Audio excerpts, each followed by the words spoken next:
So I'm very happy to welcome you to this discussion. Make yourself comfortable. As I said, switch off your microphone and your cameras. My name is Estelle Youssoufa. I'm very pleased to host this discussion.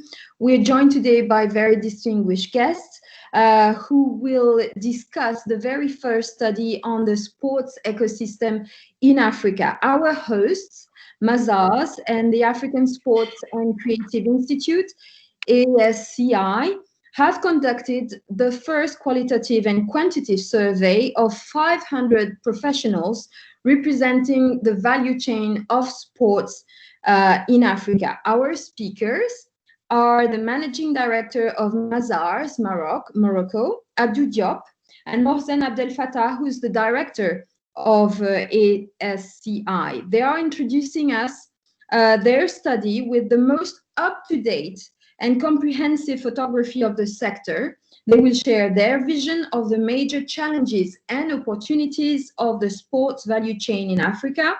We will also hear their findings and their recommendations in a few seconds to kickstart this webinar.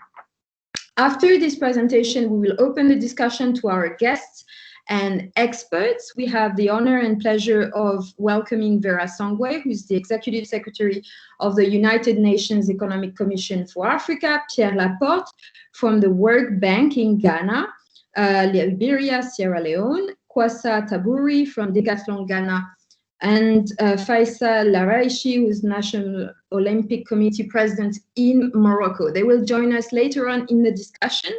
But first, we will hear from our hosts who will present us with their presentation and findings. I count on you to prepare your questions because obviously at the end of this webinar, we'll have a Q&A session and we will need your comments and your remarks. You can use the column on your right to send a written message so that we know who wants to know what. So let's start to talk about the African sports sector with this observation. Africa gives birth to many great athletes, exceptional talents, but our continent is not yet really taking advantage of the global sports industry. I'm sure that you know what it is, but it's always useful to frame the discussion.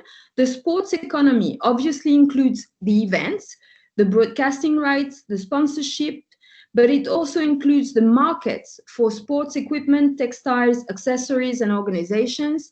It includes sports governance institutions such as federations, leagues, clubs, public authorities, and the players in the sports tourism. All of this massive value chain of goods and services linked to the sports economy is growing very strongly. It is estimated to generate 1.5 billion of euros in revenues each year. That's about 2% of the world GDP, but Africa only represents 0.5% of that wealth. Sport is a phenomenal engine of economic growth, and the United Nations recalls that sport is also an important element of its SDGs. Its values of tolerance and respect contribute to peace and dialogue. Sport also promotes the autonomy of women and young people, and it is a powerful tool for better public health, effective education, and more social inclusion. Africa does need to develop its sports sector, but the data is scarce, and that can slow down investments. That's where ASCI, and Mazars jumped in and saw that gap. They teamed up to carry out this very first study of the entire value chain of sport in Africa to map this ecosystem, to give it a voice, and to offer you their recommendations to improve it. So let's start and dive in with Abdou Diop, who's the director of Mazars consulting firm in Morocco, and is also a tireless champion of Africa. Abdou, you're here? Can you tell us about the genesis of this study? Thank you so much, Estelle. First, let me thank you and also all our great speakers who have accepted today to be around the table. So Vera, Kwasi, Laporte, and also Faical. It shows the importance of the topic, and I'm happy to and very delighted to share the study we have done with our partner, which is represented by Mohsen, ASCI. It was a great challenge during these days, and we have really fun working on it. You have given the flavor. You know, Africa has a lot of assets in the sector of sport, in the industry of sport. Our youth, which is very important, more than 50% of the continent of 1.2 billion inhabitants are under 25 years, or under 25 years. Everybody, when you go through the African countries, in the roads, in the different places, you see people practicing sport.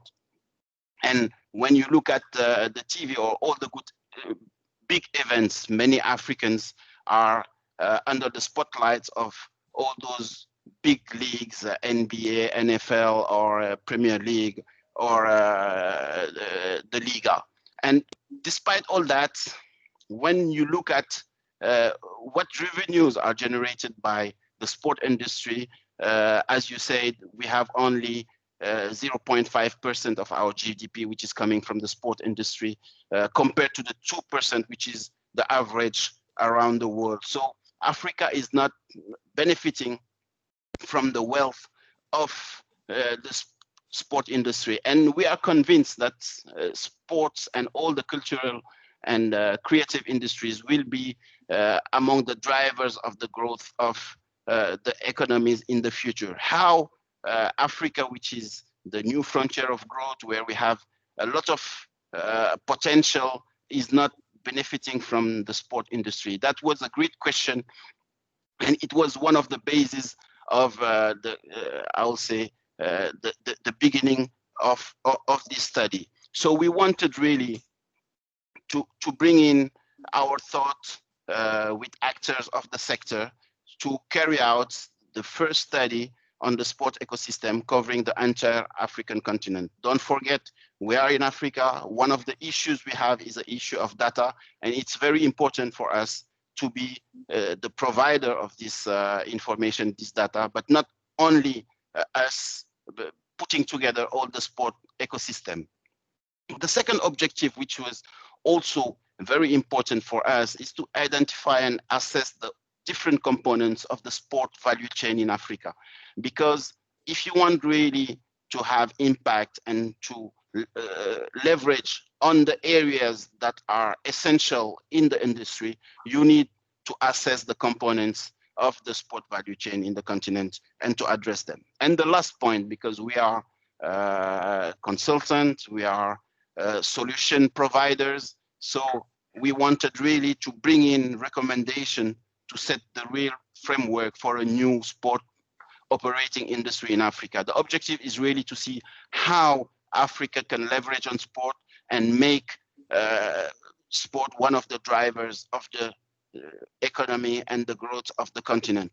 We, all the studies related to the continent are forecasting 2.5 billion inhabitants in 2050, with a lot of youths, more than 50% under 20. We need to provide them jobs. We need to give them the growth that will allow them to have revenues. We need to fill the gap between the different levels of the economy. So it's very important to bring solution to see how Africa can take advantage of the potential of the sports industry. So in a nutshell, that is how all this began and why we did the study. And I hope that the conclusion we will bring together will give answer to these objectives.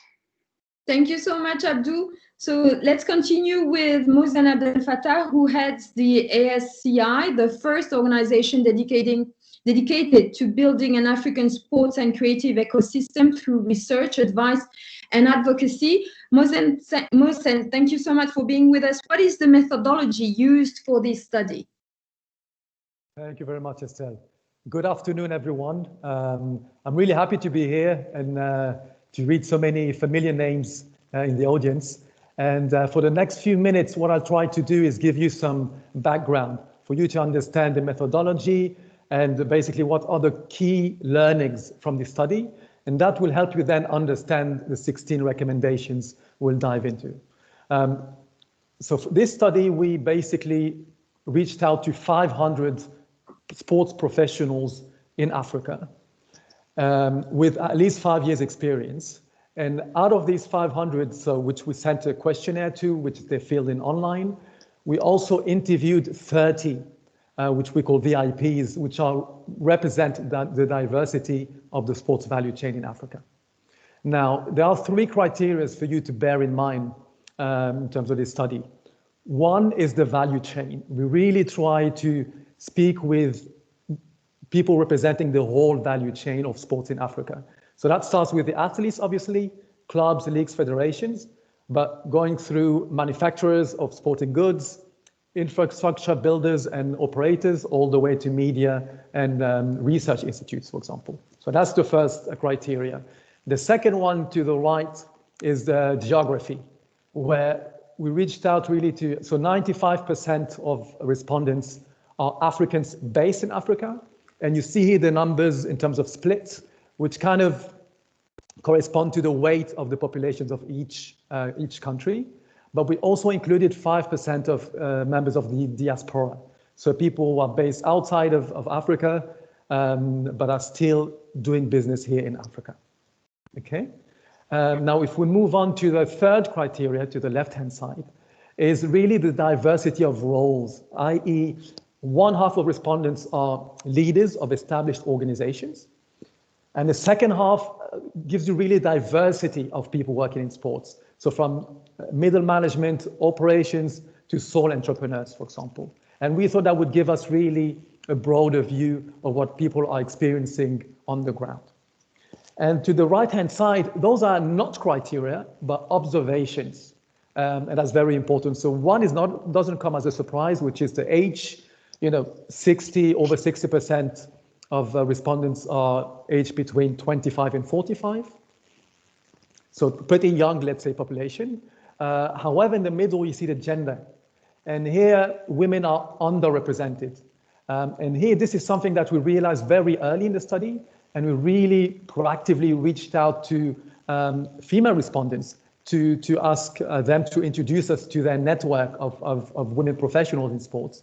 And it appears that actually this is the state of the sector, that many more men than women work there. So this information helped us then during the analysis, and we'll mention that to you later. So if we move on now, really just to give you some key information for you to bear in mind. Now, the study was, the questionnaire was split in 3 parts. One is to ask them how they felt about the ecosystem. And here, very simple, 75% say the ecosystem is weak, if not non-existent. Now, if we dig deeper to understand why, what are the challenges? And you see that on the left-hand side. You know, training, infrastructure, legal framework, which are recurring, let's say, challenges when we do business in Africa. However, an interesting one here is innovation. And what that meant for many of the respondents is the inability for sports professionals to be creative in terms of offering, not always providing the same basic products and services, but be able to understand the client base and provide something interesting, exciting on a regular basis. And we'll get back to that in a moment. In the middle, we asked them about opportunities. Okay, and 2 things here that I found interesting. One is the human capital. So on one hand, professionals say it's the biggest challenge. On the other hand, they say, but we know this is the biggest opportunity, i.e. this is where we should be investing. And the second one I would like to highlight is number 3, grassroots sports. And Abdou and Estelle mentioned earlier, obviously, the success of African athletes at the highest level in the NBA or Premier League, for example, for those of you who like football.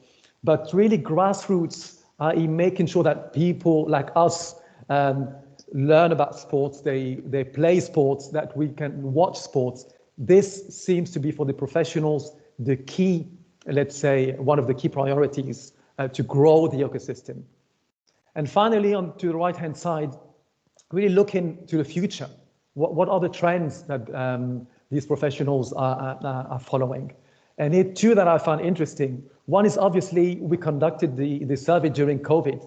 And so the way respondents actually were either doing sports or consuming sports was changing.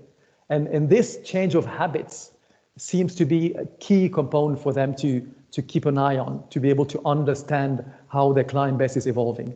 And the last one is really content offering. How do we make sure that more people create content, not just the right holders, the people, the fans like you and me, athletes themselves, and how do we make sure that media is promoting local content created in Africa? And finally, now that you have an idea of the key learnings, what did it mean to us, basically?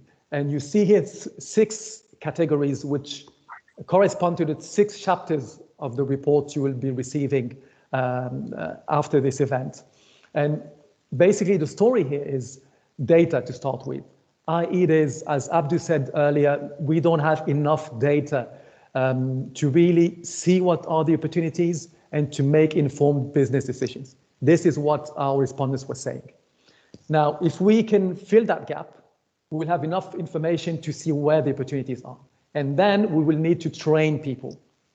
And this is the second aspect. How do we train people? How do we make sure they understand the stakes at hand?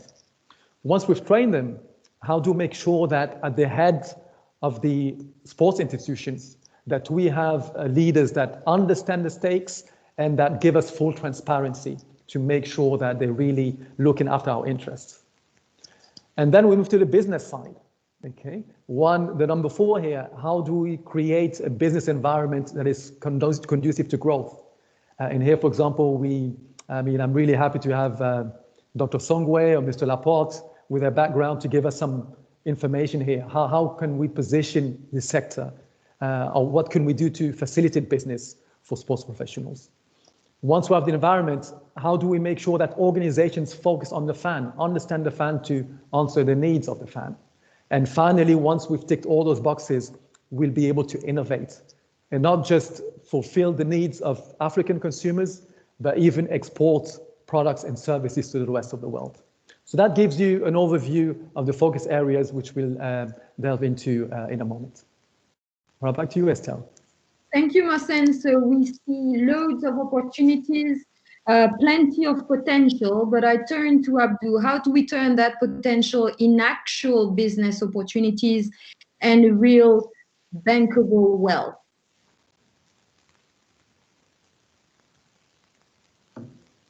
Abdou? Yes, thank you, Estelle. Turning all this to business opportunities bring us to our 16 recommendations. I'll leave first Mohsen present the first one, and then I'll deep dive in the other. Great, thank you very much, Abdou. So here, what we are going to do is, for each of those 6 areas highlighted a second ago, we'll give you some key recommendations that we have for stakeholders of the sports ecosystem. And I'll cover here the first 2. So you remember the first challenge was data. Not enough data to understand who's who around me and to help me make business decisions. And here we have 2 recommendations. One is to create an African sports observatory. What does that mean? Is we recommend to create an organization that will actually be a member organization where all the stakeholders of the ecosystem could be members, to really focus on creating data, on analyzing this data, and on sharing the data to make sure that all stakeholders know what's happening around them, have a map of who's who around them, and are able to contact them and do business with them. So this is the first recommendation. The second one, to build on that, is once we have the data, we need to do more research. And Abdou Diop mentioned earlier today, obviously, our role as consultants and research specialists is to create this clarity for decision makers. However, we also believe that investing in universities, in terms of research, is very important, so that we are able to detect the trends, we are able to learn from what's happening outside of Africa, and we are able really to share best practices. And once we've done that, we can look at the future. Look at the future and really build a perspective. And for example, we were happy to interview the African Sports Center for Data Research and Technology, which is a young organization in Ghana, for example. And they work with the Ghanaian Football League to give them data, not just on their consumers, but also on their players and what's happening on the pitch. And that data is helping them then generate more revenue. So those are the two recommendations in terms of information.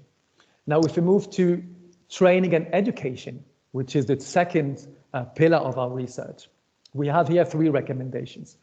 One has really to do with perception of sports. And this is something that respondents highlighted, that sports is often seen as an area for fun, but it's not really an area that can generate growth and revenue. So for us to change the perception, we need to focus on grassroots sports, i.e. promote sports through campaigns to make sure that we widen the base. So not just mainly young men practicing sports and not just people at school, but really that more women, more older people, let's say, practice sports, understand sports, and see all the benefits that there are in investing in this sector. So this is one recommendation. The second one is really one of the biggest ones, and I really look forward to you reading the report on that, is training. And this is something that came from both institutions, sports institutions, businesses, as well as investors and sponsors, so organizations outside of the sports, let's say, ecosystem, that really highlight the lack of understanding of sports management, what are the stakes at hand in terms of sports. So very important for us to create more programs, training programs, educational programs, to harmonize them, to make sure that the level is equal, which makes it easier for recruiters, for businesses to find talent, and then to regulate them. Okay. And we've seen, we've spoken to so many organizations, one of them, for example, ISM in Senegal, and what we like there is the co-creation, not just as, let's say, an institution creating a program, but working with a school in France, working with the Liga, which is the Spanish professional football league, to make sure that they get their insights and they're able to create a program that will answer the needs of the market. And finally, once we have trained the professionals, we want to recommend creating a code of conduct. And that might seem a bit, let's say, out of place, but it was really, really recurring from sports professionals that the perception of sport is bad, also because of some scandals, and we had one recently with the CAF, for example.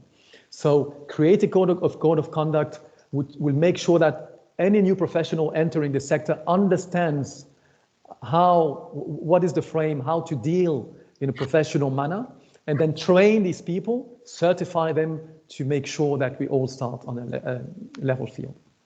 So this is in a nutshell the recommendations in terms of information and education. It's over to you, Abdou. Thank you, Mohsen. The second block of recommendation is about how to create really a business model around sport and make it commercialized and create revenues around sport.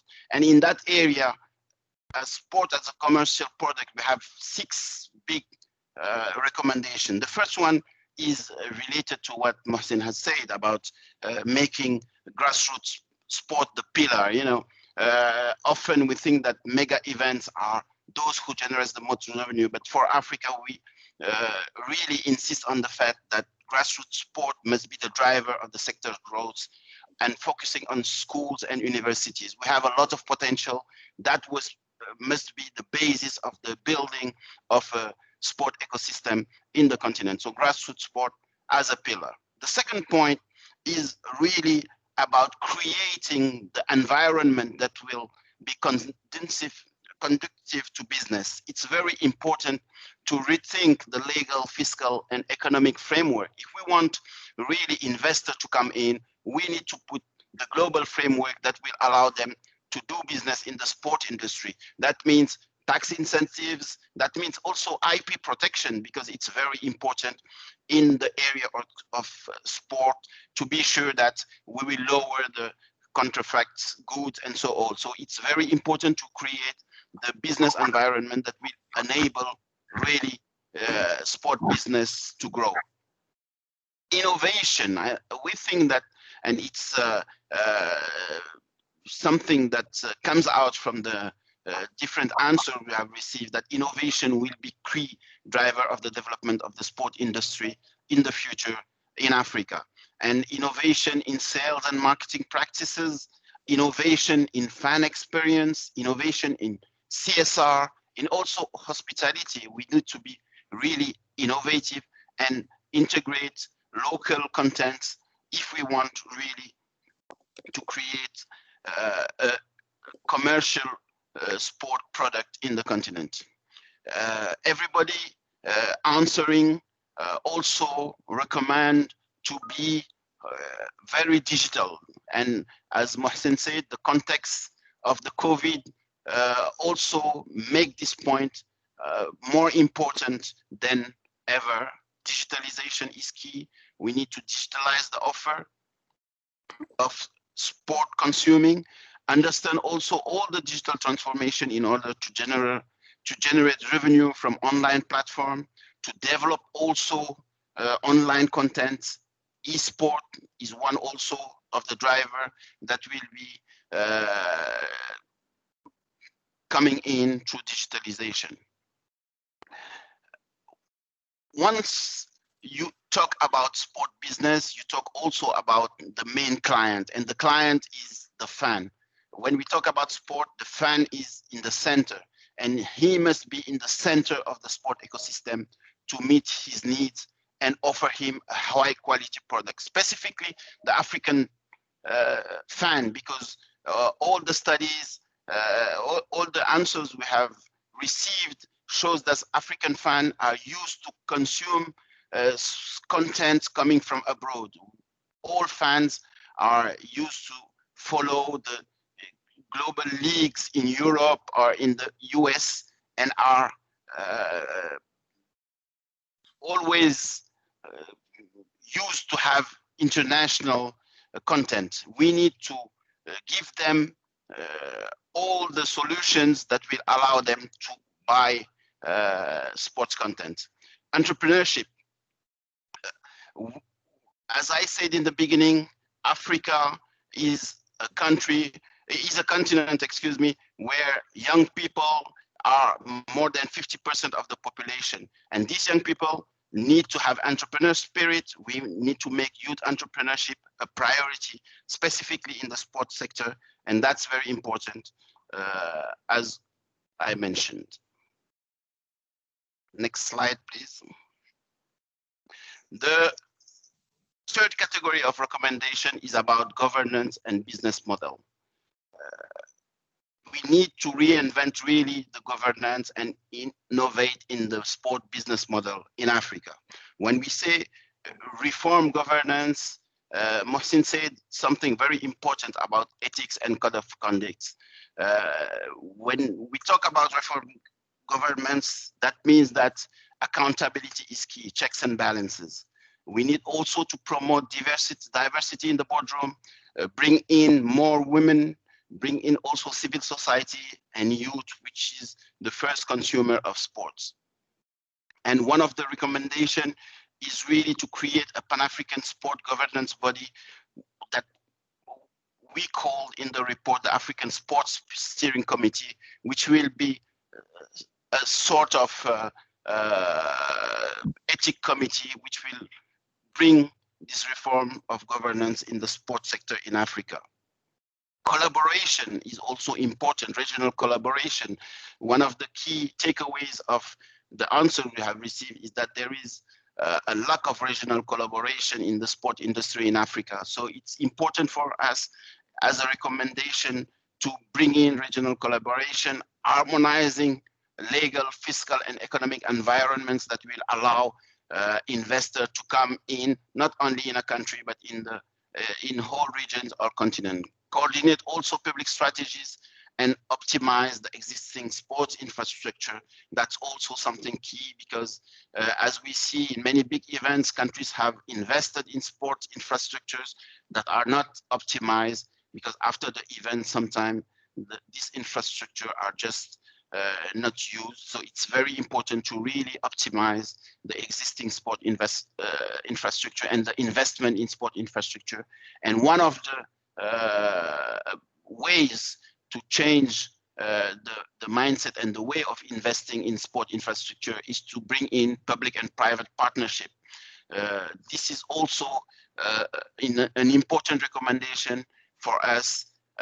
We need to build on the strength of both public and private sectors. We have some examples that are quite interesting in the report on some public-private partnership on sport infrastructure that have given good results in some countries, in Morocco, South Africa, Nigeria, and so on. And it's very important to bring in those two stakeholders to invest in infrastructures in sport. The SDGs for us is very important because sport can contribute a lot to promote a healthy lifestyle, gender equality, fight against climate change, but not only those, also create more equality. And that's very important, sport as a way to reach SDGs in the African continent. And the last recommendation, the 16, is really how to leverage on the African heritage. Africa has a very rich culture and natural heritage. We need to leverage on that to promote sports. Some example like the wrestling in Senegal, so local sports are quite key. We need to really leverage on those. When you say that wrestling is the first sport in Senegal, many people don't know that, but it's leveraging on its African heritage, its cultural and natural heritage to promote sports. That's very important. So in a nutshell, that are the 16 recommendations that are in the report, but I think that when you will have it on your hand, you'll have more details with all the comments we have from our respondents. And that was very important because it's a report that we bring in with the thought of Africans that are on the ground in the 47 among 54 countries of the continent.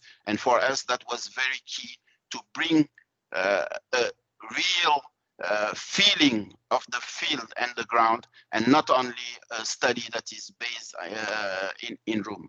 So that was what I wanted to share with you, and what also Mohsen has shared.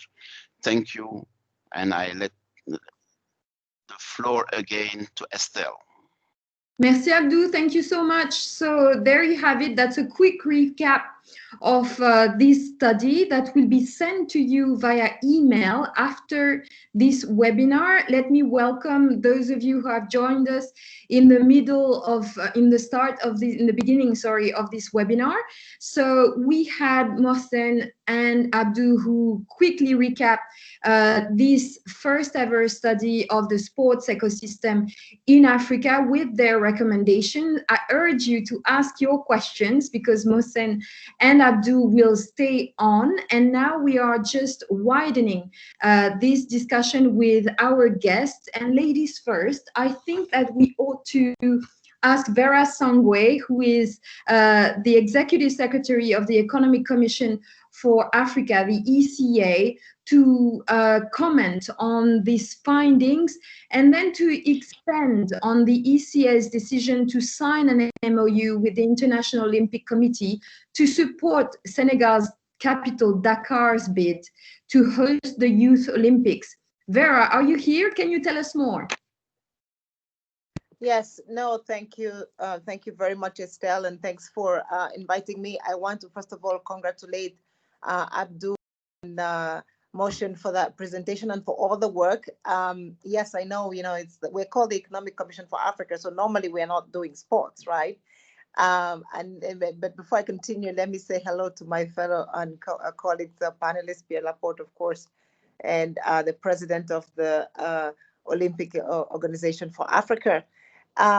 Listen, we continue to talk about Africa as this young continent, Africa as the continent of the future. When we think about, job creation and what needs to be done on the continent, and we think about the sports industry globally, and the work that we've just seen begins to give us a sense of what it is. It's a $700 billion industry. That is almost half or 50% of Africa's GDP.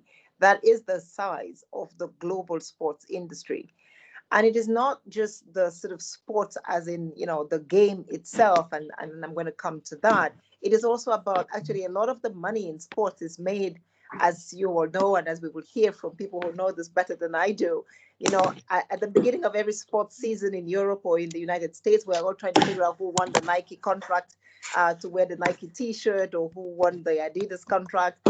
And so it's a lot about the apparel. It's what we're wearing. It's who is wearing what. It's, Cameroon and Puma, and how many clubs are wearing the Puma jersey and how many are not. And I think that's, again, we begin to talk about production and industrial goods that are all around the sports industry. Whether you're in the skating industry, is about wood boards and how you do them. And a lot of the raw materials actually exist on our continent. So there's a whole manufacturing industry, a service industry that I think we have totally overlooked when we've talked about sports. But when we talk about Agenda 2030 and the Sustainable Development Goals, leaving no one behind, one of the fastest ways of getting out of poverty on our continent has been sports. You do sports, you sign a big contract with a big soccer team. I'll talk about soccer because I'm Cameroonian, of course. If I were Ethiopian, I'll talk about running. I live in Ethiopia, so maybe we should talk about some marathon runners. You sign one of those big contracts. Sometimes even you change your nationality, Mbappe, for example, and then you really increase your net revenue, your net GDP, and you get prosperity. So we know that it's a trajectory out of poverty for sure, but it is also an industrial trajectory. It is also a sports. When you look in the United States, the whole sort of sports industry in terms of healthcare, in terms of when I learn all kinds of things. You spray people's knees, they become ice, and they come back in the field. The whole sort of medical sports and medical technology industry, there's just different. And actually that's the second largest earner in the sports sector, is keeping our sports athletes safe and healthy. It's amazing how much money goes into that sector. When you look around the continent, we don't have any sports hospitals. And I think I cannot say anything that the study hasn't done. And I really want to congratulate Mazars for this.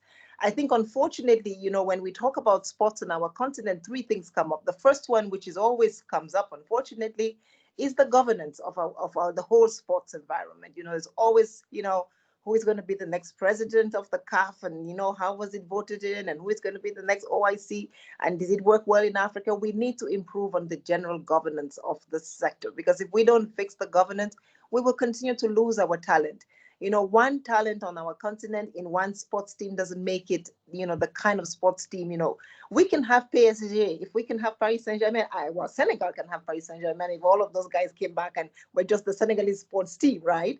But they're all gone, and good for them that they've gone and taken all the, use their passports to do something different. And it's the same for Cameroon and for Egypt and for South Africa. And I call all these countries to say that governance in all of our sports across the continent hasn't yet reached the place where we would like it to be. And until we can fix the issue of governance in our sports across the board, female sports, male sports, soccer, running, and the new sports that still need to be created, tennis, for example. Cameroon used to be, once upon a time, we've created a lot of tennis stars for the French, and we haven't yet succeeded in creating tennis stars for ourselves because we cannot school. It's not because we cannot win in this championships. And I think this is the question that we must pose to ourselves if we want to be a generation that, ensures that, our youth can actually revel in this and ensure that they begin to win. And the reason why the Economic Commission for Africa decided to sign this MOU with Senegal was to say, can we begin to look at our continent and segment it and say, Senegal and I don't know, Rwanda, I'm sitting in Rwanda now, basketball countries. Can we make sure that when we go to the Olympics, that at least Rwanda will lift a gold medal for and this is not the African Olympics, this is global Olympics, but can Africa begin to take some medals? Can we put as sort of a target, we want at least 25 gold medals to come to the continent, and what will those be? And then, as Mohsen said, let's then put the infrastructure in place. Some of this infrastructure is not very costly. We can do it if we fix the governance processes. We can do it if we fix the management processes. And I think we need to begin to look at that as that continuum. And I think it was Abdou who talked about the supply chain. What is that supply chain in the sports industry that we can actually deliver on and deliver on effectively, that will ensure that, one, we create those stars that become, Didier Drogba and Samuel Eto'o and all those. Everybody, looks up to them. One of the things we have on our continent is the divisiveness. But one time when every capital is quiet and every country is quiet is when we have our teams running or playing soccer and we all become a nation. So we know on the continent that nationhood and statehood, we can build it through sports. And so I wonder why we don't do more sports events and why we don't ensure that we can, continue to work and use sports as a way of, one, building national cohesion, but secondly, building continental cohesion. And we see this when African teams are playing in the World Cup. All of us come behind everybody and we all support them, and everybody becomes the best fan of Mo Salah or Sadio Mane, and we all want them to win the next game. And I think that's where we want to end up as a continent. And finally, I think it's the innovation in the sports. There's a lot of R&D that goes into sports jerseys and sports clothes, particularly in the cooler climates in South Africa, for example. Today, South Africa's revenue that it makes out of sports is about $429 million. Really, really much, much lower than what it could actually make if it actually used the sport in a good way. But I want to congratulate South Africa because they have also used sports for tourism. And that's the other thing. In many places, sports is linked with tourism. Everybody goes to France to go and watch the French Open, right? Or Wimbledon for so there's that link with bringing foreign currency, with bringing in creating jobs, even though seasonal, but they do create jobs. And we need to begin to think about, can we do a sort of sports a parcours? You start in South Africa with some winter games and you come up and maybe you end up in Senegal with the wrestling and all that. And I think we can develop a sort of tourism and sports trajectory and walking space on the continent where people can come to Africa at particular times saying, I'm going, to Rwanda for the African Basketball Championship. And we're going to have the NBA there plus, Africa's best basketball players. I think we do need to think about that and see how we can then begin to find out ways of tapping this $700 billion industry that is out there, for which today we are not even getting 1% of it. And we could do a lot more. And so that is why for us at the Economic Commission for Africa, when we start looking at, we've just signed the African Continental Free Trade Area Agreement, which essentially should harmonize processes, harmonize systems, open up borders so people can cross them. And we think that with that, we can begin to, one, do the apparel part that I talked about, the production, but also the services part, make centers of excellence for different services that can be provided to support our sports industry. But it all starts and ends with the governance of the sector. And I think until we can fix that, the governance of the sector in a way, and this is you show me good governance in one, I show you good governance in all. And so it's not surprising that countries that do not score well overall in, say, the Mo Ibrahim Index on governance do not do well either in the Sports Governance Index, right? So we really need to begin to build first the global governance systems of our countries, but begin to look at, those sports systems. The final thing I want to say is, yes, we talk a lot about the governance of the sector, but we do need to bring the youth themselves into the governance of the sports industry on the continent. Today, we do not find enough youth governing the sports industry. And I'm hoping that as we come to Ethiopia next year with the African Olympics, and then we prepare for Senegal, that we begin to get a lot more youth that are running national Olympic organizations, that are running national sports organizations, the basketball organizations, the soccer organizations. So that, because I think if we put the youth themselves at the top of some of these organizations, they are more determined. They have a bigger, they're more hungry to see their teams and their countries, go to become the best. in the world stage. And so my sense is, I think hopefully one of the things Mazar and us that we can do together is see whether we can begin to find those youth who want to be leaders, not in the field, but on the governance of the sector, to build those institutions that need to work. Of course, we need to support those in the field, and we will continue to support them as well in every way that we can. But I think that we need to bring them into the institution building part of the process, because that's the only way that we will be able to win this sort of sports tourism revenue and finding a pathway to growth and falling out of poverty, if we can do that well. Thank you very much. Thanks for listening. Thank you, Vera. If I may, and I'm not here to argue because you're an economist and a big boss, but I will say that you're slightly timid on the figures of the sports revenue on the global stage, because we evaluate them at 1.5 billion euros in revenue yearly. So twice more than what you say. So it's big bucks. Let's agree on that. My sense is it depends on what you're bringing in, because there is, and different studies look at just the field, some look at the field and the, so my numbers are the field and the apparel and so I don't have the medical sector in those numbers. So if you add the medical sector, it is not impossible that you are doubling the number, because we actually know that the medical sector is, when you look at US football and you see the cost of the doctors and the whole sort of health team around them, it's not surprising that the number will double. So yes, I will agree with you. So we'll see with Mohsen and Abdou. Vera will read the report. We'll check what are the sources. By the way, I did read the report, and as I say, that's why I actually do agree with a lot of the things in the report and the recommendations. But the two that I take out of the table that you put out, and it's a very good table and very well designed. I think it gives us a sense of what each country needs to do and where we want to focus. But my sense is we need to start, and we must start with the governance of the sector. Brilliant. Let me turn to Pierre Laporte, your former colleague from the World Bank, who is now the country director for Ghana, Liberia, and Sierra Leone. Pierre, are you here? I am, Estelle, yeah. Oh, fabulous. Let's talk about public and fiscal policy. Vera mentioned or talked at length about good governance, which is key, obviously. How do you think we can help support and foster a prosperous sports ecosystem? Okay, Estelle, thank you. And let me begin first by thanking the organizers for having me on behalf of the World Bank in this very interesting seminar today. And also commend the authors of the report for a very good job.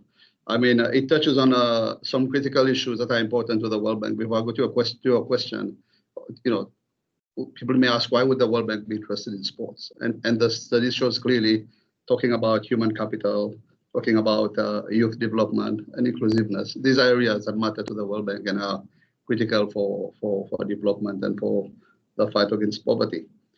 On the issue of fiscal and governance arrangements, which Vera, my dear friend, also talked about, my own experience leads me to believe that there's a lot that needs to be done today, because one other thing I like in the report is that very often we think of sport as all about money, big money, big bucks, etc.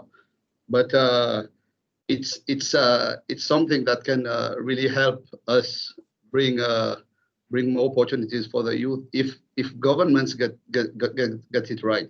When you talk of fiscal issues, it's a lot to do with government, because at the end of the day, it's how much government embraces what we want to do. And my own experiences also, my friend will tell you, is I give the example in Cote d'Ivoire, where we tried to put something together, the World Bank and Be Africa, etc.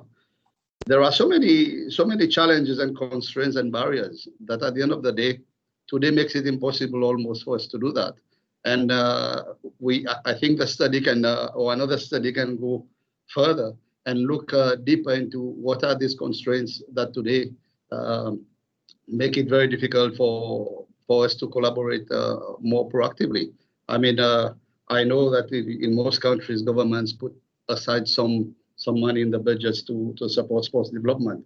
But there's much more that can be done if other stakeholders can be allowed to come in and contribute. You talked about PPP opportunities there, and it's all to do with to what extent does the fiscal rules, other types of institutional arrangements allow you to do that?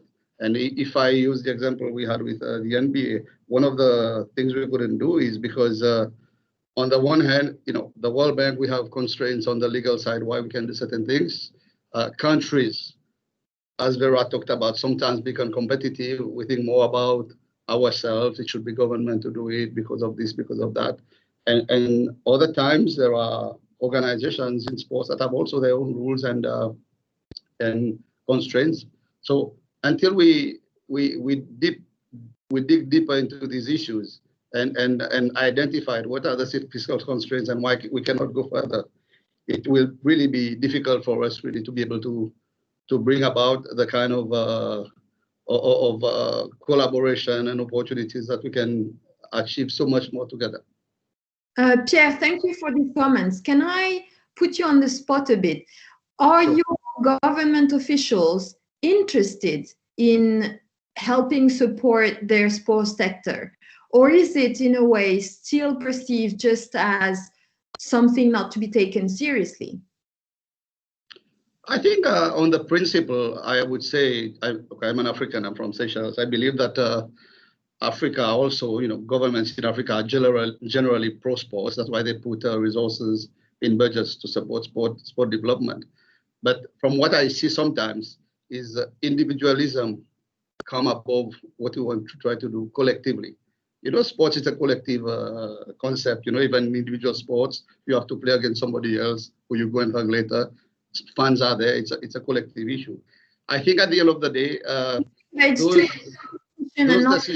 effort. Sorry? You think it's too much competition and not enough team effort? I was going to say that. Sometimes in individual, persons in those positions tend to put their own interest above what their own government sometimes they want to do. I mean, in Cote d'Ivoire, I use that example. Government was on board. I discussed with the Prime Minister's office. Everybody was on board for us to do something, but not blaming specific people. But what I'm saying is sometimes different people pull things their own ways and prevent us, even if government as an entity want to do it. And opportunities are great to do more. Opportunities are huge. I mean, why does the World Bank? I was going to say something. How can the World Bank contribute? And Will knows, we talked about it. World Bank has many programs today, youth programs. We have health, schools. We invest in all this infrastructure. We will never be an organization that will come and invest big in a big sports complex. But what we can do from the inclusiveness perspective, when we build the schools, we can work with, the idea was, we build schools, put a court in each school so that, we can now bring in sports organizations who can bring the technical expertise, but the bank can build that infrastructure. When we talk of, I like the idea of looking at sports in Africa as mass, because this is where we need to go. I mean, when we talk about inclusiveness, the challenge we have today is very often we invest in areas where it benefits a small group. But if you think of it in a way where you want to touch the whole of the country, the World Bank can come in and work with us. But as to go back to the point that you were talking about, we need to get people in the key positions to really think collectively above thinking themselves. Faical, LARAICHI, you're the National Olympic Committee President in Morocco. Faical, are you around? Yes, I am. Fabulous. Stick to public policy. Morocco is one of the most advanced African countries in terms of legislation on the sports sector. For example, there is a tax exemption for the ecosystem players. At the public policy levels, what measures do you think can help and support a better sports ecosystem? Well, thank you very much. I'd like first to thank Mazars for the very valuable study they came up with. It is very interesting to look at sport through the lens of the relation between the government and the family of sport in general. And what I like to say is that very often what we lack is the ability to be really pragmatic. When you come up with a law, very refined law, very developed law, we very often forget to go on the field and to think about how have we trained people to be able to enforce the law, how have we trained the staffs, etc., etc. So basically, what is very important for me in that perspective is to bring around the same table people that really drive sports and people that think about sports on a governmental level. And there is, for me, there is always some kind of conceptual fracture in the way it is done. So we have a beautiful law, very difficult to apply, because we need to train people. And we need not to forget that very often clubs and federations are based on volunteering.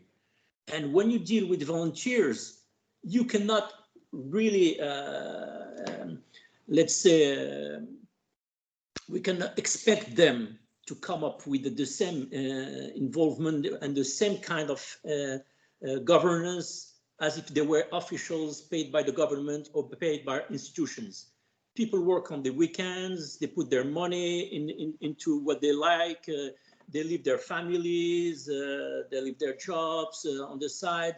So it's very frustrating sometimes to come up with very good results. So this is where I say that we have to rethink the ecosystem, especially around federations, clubs, and then the government, the ministries, and see how we can, let's really try to improve really the productivity of clubs and federation by going to a professional mindset and read more and more of the volunteering mindset. This is fundamental. This is really fundamental, because you cannot expect people to enforce what you've been thinking as a law when their volunteers are not paid for it. It's very difficult. You know, they cannot spend the whole day working on that. They cannot spend their life working on that. They're not paid. It's not the same mission. You go into sports because you love sports. You go into sports because you love young people that want to thrive and succeed into sports. Okay, so it's a passion. Sport is a passion. When you want to get involved as a person, as a volunteer, it's a passion. Where we have to think of sport as a passion and a job. And this is where today we lack some pragmatic, really, I'd say, measures. Okay, so this is one thing. So I think we have to really train people more and more, the staffs, the volunteers, train them more and more. We have to build, and that was said in the report, we have to build platforms, data platforms, data in order to gather data from clubs and federations in order to think better and to forecast better. And this is the role of usually this is the role either of the ministries of the National Olympic Committees. They have to provide the federations with the IT platforms. They have to train them. They have to come up with the softwares that will enable those institutions to better use the data and understand what is happening in their sports. So this is a big step, but someone has to take the lead. It's either the government or the National Olympic Committees. I'd rather go for the National Olympic Committees that are representative of all the federations in the country. You have to think about public media. I happen to be the chair of the public media, public televisions in Morocco, and there is no development of sports without the involvement of public media. This is impossible. This is impossible. Very, very simple reasons. The first one is how to raise money in order to finance your activities, the federation, tournaments, training, programs, elite activities, etc. You can only do it through advertising, sponsoring, etc. And in order to attract investors, you need to give them some visibility on the media. This is where I would urge public televisions to invest into the coverage of sports. And what I say, and what I've been doing in Morocco, I'm humbly saying it, is that I decided about 10 years ago to create, more than 10 years, to create a national sport channel. Okay, and people told me, well, you're creating a sport channel and you don't have money to buy rights. I said, I have a treasure here in Morocco. They said, what is your treasure? I said, I have national sports. I have Morocco, all the federation, all the sports. They're only waiting for someone to come and cover their activities. And this is what we've done. And our channel, sport channel, is almost 100% dedicated to national sports, national activities. And that is very important because you give visibility to clubs, you give visibility to federation. They're able to raise some funds. They're able to attract sponsors. They're able to attract advertising in their facilities. And this is a real lever, it's very strong lever to develop the sports in the country. So let us not think just globally, but first of all, let us think nationally. In each country, there are treasures. People like to see their clubs. People like to see their friends, their families, the people they know on television practicing their sports. Sports not only world records or being the best. Sports is an education, it's a family, it's a belonging. So let us never forget that there is a lot of sentiments in sports, and those are the best levers really to attract people. So go from your heart and then build upon your perception and your feelings. And this is what I'm always advocating. The athletes, the human being is at the center of sports. It's not the business or the law or the whatever construction, theoretical construction. It's human beings. And when you give them a real mirror of who they are, you build the sense of belonging to a country, belonging to a community, belonging to an organization. You show the efforts, whatever they are, small, medium, big. You show how people are really investing to participate, to create, to give to the others. And I think that's what we have to promote if we want to attract. So basically what I would urge, everybody in that field is go to schools, middle schools, universities. Why? And you've said it in your report. This is the key factor to succeed in sports. Attract a larger number of practitioners, attract a larger number of people to get into sports. Why? Because when you do so, it's a win on the education level. Okay, sports we are not here to demonstrate how important it is for the education of young people. But when you widen the base of practitioners, then statistically, you have greater chances to produce elite athletes. And this is what is very important. We think that if we go to schools, it's not linked to elites, to national teams, etc. On the contrary, this is the key factor.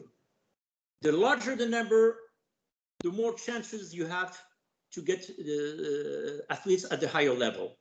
So it's a win-win approach. So I urge everybody to go and promote sport into schools. And this is really what we have to do with the governments.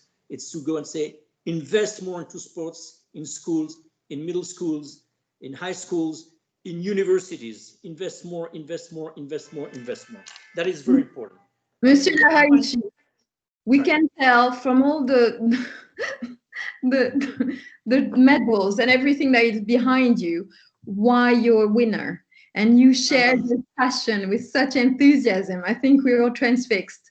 But we get the message, youth, passion, and also investing with a very pragmatic and on-the-ground perspective. I think that's extremely interesting. We're going to jump into the Q&A session because we're reaching that end of this webinar. I'm going to turn to Soufiane Bella, who wrote How Sports Actors in Africa Can Deal Concretely with the Ecological Issue. We saw that mega events such as Qatar 2022 could entail many problems regarding climate, for instance. Can you give us some leads to overcome this specific issue? I will turn to Mohsen. Soufiane touches on something very specific, but actually it talks to how big events, mega events, can have an impact, a social impact, and an ecological impact. Can you tell us about it? Yes, sure. First of all, thank you very much, Sofiane, for the question. I think the way I understand the question, or maybe the way I see the answer is, we don't see, let's say, when you look at sports, what we look at is the connection, the very, very special connection that athletes have with fans, or that me as, let's say, a practitioner of sports have with my sport. And I think this, if we understand this very special connection, it's such an emotional connection that through that connection, I can learn or I can teach things. And whatever it is, whatever is the message. So Dr. SONGWE talked about, for example, Adidas and Nike, all right? They have campaigns and they use that connection to sell you a t-shirt, for example. But if we as a state or as a continent, we have as a priority the fight against climate change, we can use that special connection, especially with young people, to push that message that climate change is important. Climate change is a team effort. And Mr. Laporte talked about the collective concept of sport. And so I think this is how I would look at it. And you can communicate about any other big message that you have. Now, to be more specific about what we've seen with the study, is we've seen, for example, and Kwasi Tapuri was to join us today. I'm not sure whether he's around, but at Decathlon, for example. So Decathlon is, manufacturer and distributor of sports clothing. And what they're doing, they have campaigns where they basically train young people, but on the beach. And after the training, free of charge kind of thing, they have to clean the beach. So what you're instilling in young people is this connection. Okay, I'm coming together with people, we're having fun, we're exercising, we're healthier, and at the same time, we're leaving the pitch clean or cleaner as it was. So this is how I see sports at a very basic level answer this challenge. Pierre, do you want to jump on that topic? The World Bank is actually also very active in terms of helping support fighting climate change. How do you see sports in that fight? Thank you again. No, look, climate change is extremely important for the World Bank. In the new IDA 19 cycle, it's really a theme. Today, in every World Bank project that we do, we are required actually to maximize any potential contributions toward climate benefits, climate change. So I absolutely, totally support any effort that we can to bring that aspect of climate in there. I mean, for instance, if we were to do a sports facility, I would first ask my team, what can you do? Is there potential to put a solar light, for instance? Is there potential if we do an arena, can we put solar panels? So absolutely, we believe it's something that today, climate cannot be independent of anything that we do. It's so critical, especially in Africa, the impact, it's so important. Pierre, the bank has greener sports equipment. Is it what you're saying? Yes, I mean, today, everything we do, as I say, we try to make it greener in every project that we do. So if tomorrow we were working with any group or any country on any infrastructure, absolutely, we will look to bring in any green element as much as we can. All right. Stay on, Pierre, because Mamadou sent a question regarding the lack of infrastructures. Is there some sort of strategy that is in the pipes, or how do you think we can develop one? No, look, investment in infrastructure remains core and critical for the World Bank because, for instance, if I look at energy, we are very big in supporting energy infrastructure, road infrastructure today, because without it, we cannot do anything. Kids cannot have school without do homework without lights. Companies, businesses cannot produce without energy. And today, Vera mentioned the African continental trade area. Today, there's so much potential for Africa to do more in terms of intra-Africa trade, and road networks are critical. So it will remain a critical part of our investments. However, we believe also that, especially for infrastructure, there are huge scope for private sector to come in and do more, because we believe private sector can invest more in infrastructure.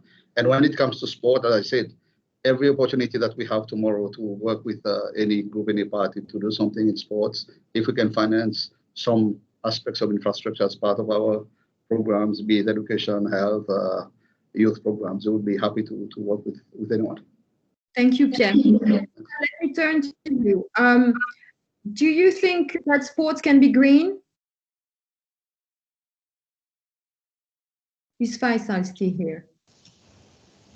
Thank you, Estelle. Yes, sport. Are you? The question is for Faical or Faical? Jump in, Abdou. It's okay. Yes, I think. Do I think sport can be green? I didn't understand. I didn't hear very well because there was some. So it's all right. It's all right. So Faical, Abdou, please hold your thought. So Faical, I was asking, do you think that sports can be green, or can it help fight climate change? And then on the second question regarding infrastructures, can we still invest? Well, yeah, very obviously, of course, sports can be very green. Of course.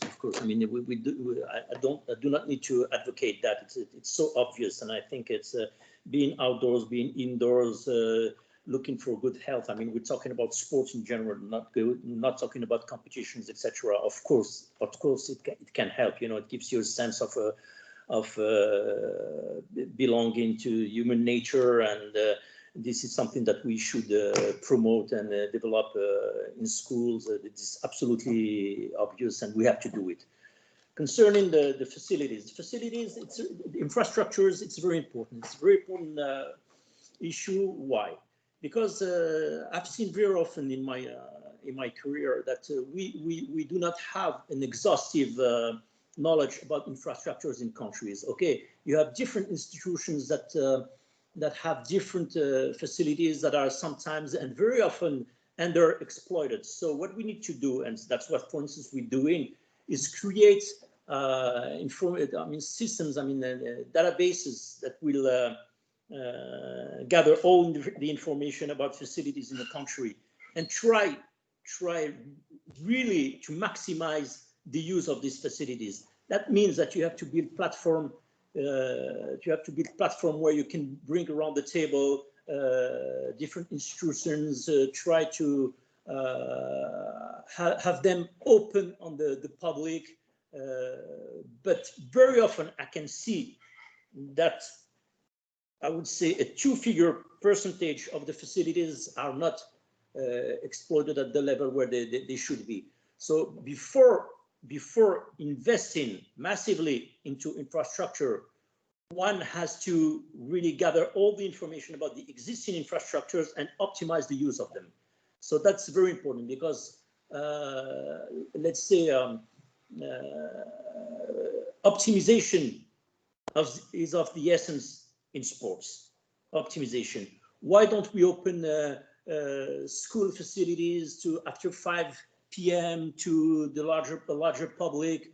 Why don't we open public infrastructures to private use, etc. This is something that has. So there are many avenues to really make all the existing facilities more profitable for everybody. So this is the first step. The first step is gather information, optimize, and then invest. Thank you so much, Faical. Abdou, let me turn to you.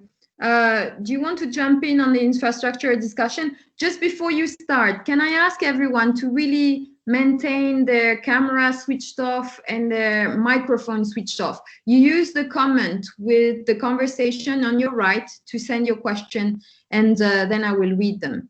Abdou.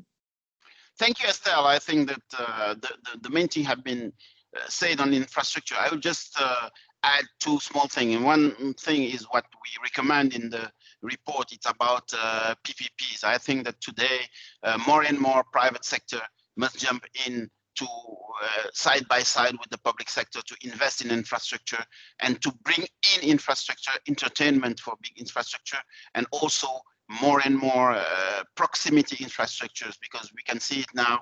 We have many football fields that are built by private companies, or arenas, big arenas for event, entertainment, and so on, and small public football field for district gamers, weekend gamers, and it brings revenue, and it's a way to invest. I think that also for the big event, we need more and more to try to find ways to make countries collaborate in building infrastructure. Faical has said something very important.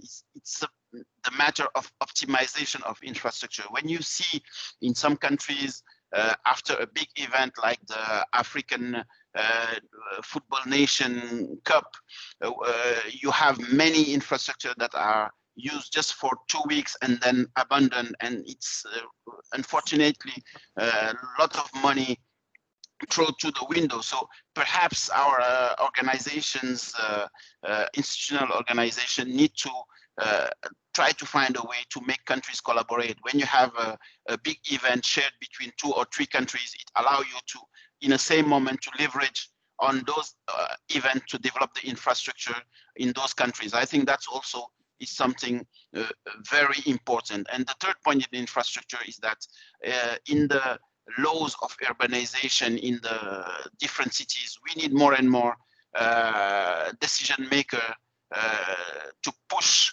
the real estate builders to always put in the project some sport infrastructure. It will allow also to develop sport infrastructure. So that's what I wanted to say on infrastructure. Thank you so much. I think that we're reaching the end of this webinar. Maybe I turn to Pierre for one last word, a last round of comments, and then we shut down this conversation. Pierre, one word of conclusion? Estelle, thank you. I would just, again, thank you for having me here. I just feel that the team who worked on the study, I think you are on the right track. You have a good blend of, the whole spectrum of sports as a concept, not just for development, but also on the business side. So I think looking at the recommendations, we're happy at the World Bank to continue collaborating with you, and do let us know what we can do, and I'll be in touch with you all. Thanks. Thank you so much. Welcome.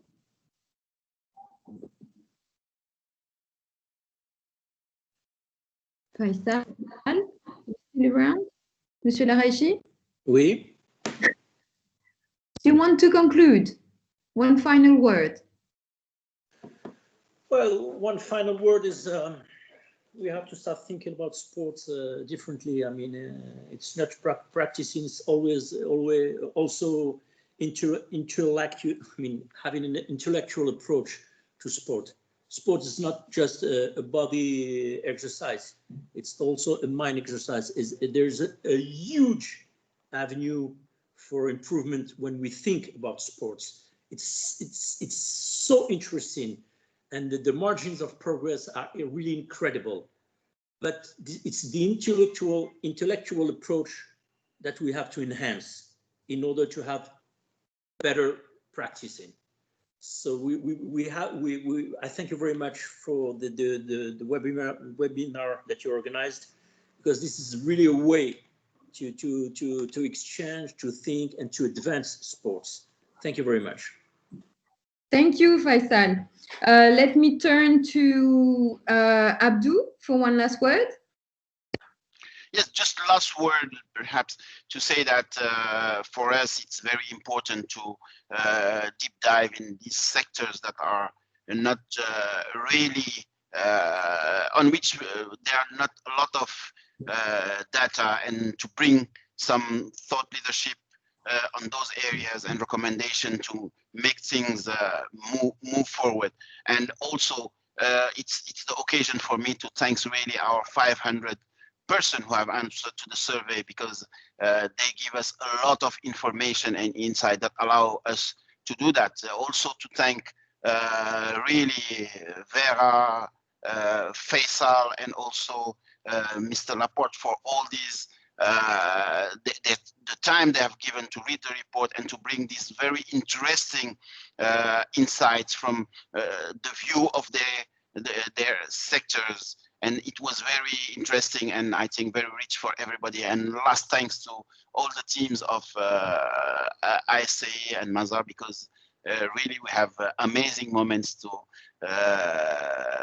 share all these informations and do this work. So that was my last word for that, and we will keep diving in, and we have some interesting paths that have been given by Laporte. We will follow it for perhaps our next report. Mohsen, the last word. Yes, thank you very much for the honor, Estelle. No, I mean, I'm really happy today to have been able to share, but also to get a higher perspective, you know, from Vera, Faical, Pierre.